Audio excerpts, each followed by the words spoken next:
டாஸ்க்லாம் போட போகிறோம். அதெல்லாம் வெயிட் பண்ணி பாருங்கள்.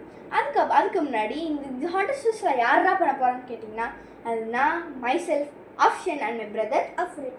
இன்றைக்கி நம்ம வீடியோவில் யாரை பற்றி பார்க்க போகிறோம்னா, நம்ம கிராணி. ரொம்ப பாப்புலரான ஹாரர் கேமாக இருந்தாங்க. அது விளையாடும் போது நம்மளுக்கே தோணும்ல, எப்படி யாரா இந்த கிராணி ட்ரூ இன்சிடென்ட்டாக ஃபேக் இன்சிடென்ட் நிறைய குழப்பங்கள் வரும். அப்சல்யூட்லி அது ட்ரூ இன்சிடென்ட். இந்த கேள்விகளாக போக்க தான் நாங்கள்லாம் இங்கே வந்திருக்கோம். ஓகே, ஸோ ஃபஸ்ட்டு ஸ்டோரிக்குள்ளே போயிடலாம். கிராணியோட உண்மையான பேர் வந்து டமாரா சம்சோனா. அதை நம்ம கிராணி வந்துட்டு கிராண்ட்பாவோட வாழ்ந்துக்கிட்டு இருக்கும்போது கரெக்டாக 2003 கிராண்ட்பா மிஸ்டீரியஸான வேலை மிஸ் ஆகுனா கிராணி போய் போலீஸ்கிட்ட இந்த மாதிரி ஸ்டேட்மெண்ட் கொடுக்குறாங்க. ஸ்டேட்மெண்ட் கொடுத்ததுக்கப்புறம் போலீஸ் நமக்கு கொடுக்குறாங்க. சரி, நாங்கள் கண்டுபிடிச்சி வைக்கிறோம், நீங்கள் வீட்டுக்கு போங்க அப்படின்னு சொல்கிறாங்க. வீட்டுக்கு போங்கன்னு சொன்னதுக்கப்புறம் கிராணி வீட்டுக்கு வந்துடுறா. வீட்டுக்கு வந்து கொஞ்ச நாள் கழித்து கிராணி வந்துட்டு இந்த மாதிரி நம்ம அந்த அப்பார்ட்மெண்ட்டு ரெண்ட்டுக்கு விடலாம் அப்படின்னு ஒரு பிளானுக்கு வந்ததுக்கப்புறம் அந்த மாதிரி ரெண்ட்டுக்கும் விட்றா. அப்போது ஒருத்தர் வந்து அதை வாங்கிக்கிறாரு. வாங்கிக்கிறதுக்கப்புறம் கொஞ்ச நாள் போனதுக்கப்புறம் இந்த மாதிரி அவருக்கும் நம்ம கிராணிக்கும் ஒரு பேச்சு தகவல் வருது. அந்த பேச்சு தகவல் நடந்து கொஞ்ச நாள்லேயே அவர் காணாமல் போயிடுறாரு. அப்புறம் யாருமே அதை பார்த்து கண்டுக்கல. கொஞ்சம் மாதங்கள் போனதுக்கப்புறம் வேலண்டினா அப்புறம் ஒரு அன்னோன் பர்சன்னா ஒரு தேர்ட் ஃப்ரெண்ட்ஷிப், ஓகேவா? அந்த மாதிரி 2 ஃப்ரெண்ட்ஸ் இருந்தாங்க நம்ம கிராணிக்கு. அன்றைக்கி வந்துட்டு வேலண்டினா கிட்டே போய் கிராணி கேட்குறா. ஏன்னா வேலண்டினா கிராணியோட ரொம்ப பெஸ்ட் ஃப்ரெண்டு. அதனால் போய் கிராணி வந்துட்டு வேலண்டினா கிட்டே போய் கேட்குறா, என் வீட்டில் கொஞ்சம் ஆல்ட்ரேஷன் ஒர்க்கெல்லாம் நடக்குது, அதனால் நான் கொஞ்ச நாள் உன் வீட்டில் தங்கிக்கிட்டுமான்னு கேட்குறா. ஓகேன்னு நம்ம கிராணி வேலண்டினா சொல்லிவிட்டு போய் கொஞ்ச நாள் இருக்க வைக்கிறான். ஆனால் வேலண்டினாக்கு தெரியாது அவள் வாழ்க்கையிலே எடுத்த பெரிய ரிஸ்க் அதுதானே. வேலண்டினா இப்போ வந்து கிராணி வந்து ரொம்ப நாள் வேலண்டினா வீட்டிலே இருந்துடுறா. ரொம்ப நாள் வேலண்டினா வீட்டிலே இருந்துடுறா. ஏன்னா கிராணிக்கு வந்து அந்த வேலண்டினாவோட வீடு ரொம்பவே பிடிச்சி போயிடுது. இது வேலண்டினாவுக்கு வந்து இது கொஞ்சம் அன்கம்ஃபர்டபுளாக ஃபீல் ஆகுது. இப்போ நம்மளுக்கே கெஸ்ட் வந்து 3 வீக்ஸ் 2 வீக்ஸ் இருந்தால் ஓகே, ஆனால் மாதக்கணக்காக இருந்தாங்கன்னா எப்படி இருக்கும்? அதே மாதிரி தான் வேலண்டினாக்கும் ஃபீல் இருக்குது. அதனால் அவங்க கிட்ட கிராணி கிட்ட டேரெக்டாகவே போய் கேட்டுடுறாங்க, இன்னும் எவ்வளோ நாள் ஆல்ட்ரேஷன் ஒர்க் போகும் அப்படின்னு டேரெக்டாகவே கேட்டுடுறாங்க.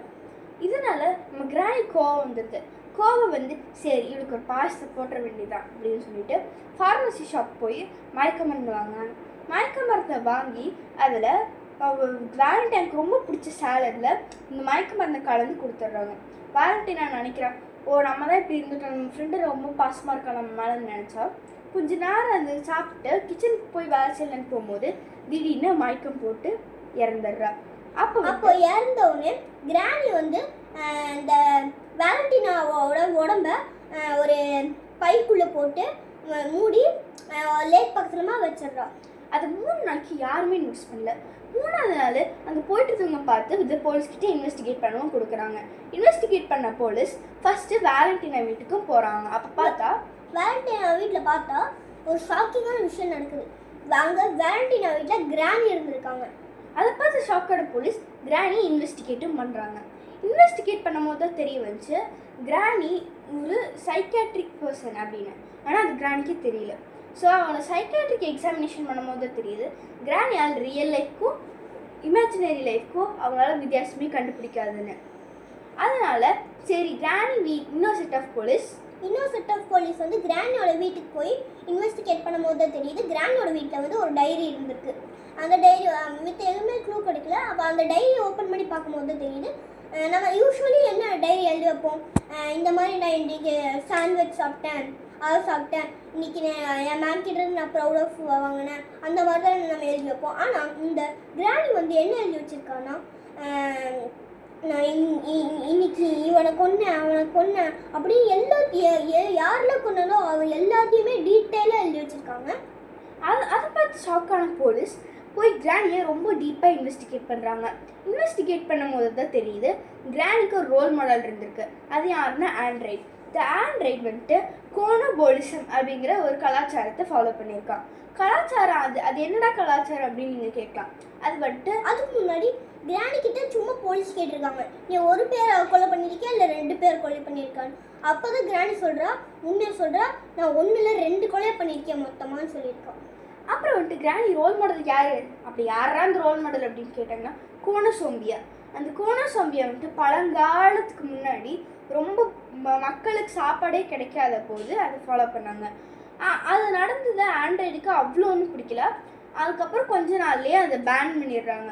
ஆனால் ஆண்ட்ராய்டு அதை விடாமல் கிட்டத்தட்ட 55 கில்லுக்கு மேலே பண்ணியிருக்கான். இதனால் அவனை சோவியாசி சீரியல் கில்லர்னு சொல்லியிருக்காங்க. சொன்னதுனால கிரானிக்கு இந்த மாதிரி நம்ம ஒரு பட்டம் அடிக்கணும்டா அப்படின்னு சொல்லிட்டு இந்த மாதிரி கொலை பண்ணுறேன் அப்படிங்கிற பேரில் வேணுன்ட்டு நிறைய அந்த பிளட் ஸ்டெயின்ஸ்லாம் அப்படியே விட்டுருக்காங்க. அதுவும் 3 நாளுக்கு. அதுக்கப்புறம் போலீஸ் இதெல்லாம் கண்டுபிடிச்சவொடனே கிராணியை அரெஸ்ட் பண்ணி கிராணியை ஜெயில் வாழ்க்கையில் போடுறப்போ அவங்க வந்து எல்லாத்துக்கும் டாட்டா காமிச்சு ஃப்ளை ஆகி பாய் பாய் காமிச்சு ஃப்ளையிங் கேஸ் கொடுத்துருக்காங்க. அதுக்கப்புறம் அவங்க ஆசைப்பட்ட மாதிரியே ரஷ்யன் சீரியல் கில்லர் அப்படின்னு அவங்க பட்டமும் வாங்கிட்டாங்க.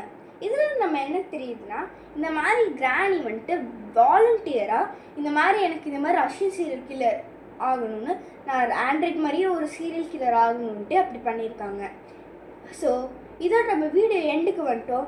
நிறைய பேருக்கு டவுட் இருக்கும், ரஷ்யாக்கு இது கிராணி எந்த வீட்டில் தான் எந்த கண்ட்ரியில் தான் இருப்பான்னு ஒரு நிறைய பேருக்கு டவுட் வந்துருக்கும். கிராணி அந்த அந்த பட்டத்தை வாங்கினதுலேயே தெரியும் கிராணி வந்து ரஷ்யாவில் தான் இருந்திருக்கா. ரஷ்யன் சீரியல்லேருந்து பட்டத்தை வாங்கினதுலேயே தெரியும் அவள் வந்து ரஷ்யன். ஸோ இந்த வீடியோ இப்போவே முடிஞ்சது. இந்த வீடியோ உங்களுக்கு பிடிச்சிருந்ததா லைக் ஷேர் கமெண்ட் பண்ணுங்கள். மட்டும் பண்ணலாம், எங்களோட ஹார்ட் ஒர்க்கு ஒரு மோட்டிவேஷனாக இருக்கும் அது. சரி, இந்த வீடியோ உங்களுக்கு எந்த மாதிரி ஏதாவது டிஸ்அட்வான்டேஜஸ் அட்வான்டேஜஸ்லாம் இருந்ததுன்னா கமெண்ட் பண்ணுங்கள். நாளைக்கு ஈவில் நன்னோட வீடியோவோட வரும். அதுக்கப்புறம் வேறு ஏதாவது உங்களுக்கு ஏதாவது டாபிக் வேணுனாலும் நீங்கள் கமெண்ட் பண்ணலாம். அது வரைக்கும் we are the AF Haunted Stories. Bye.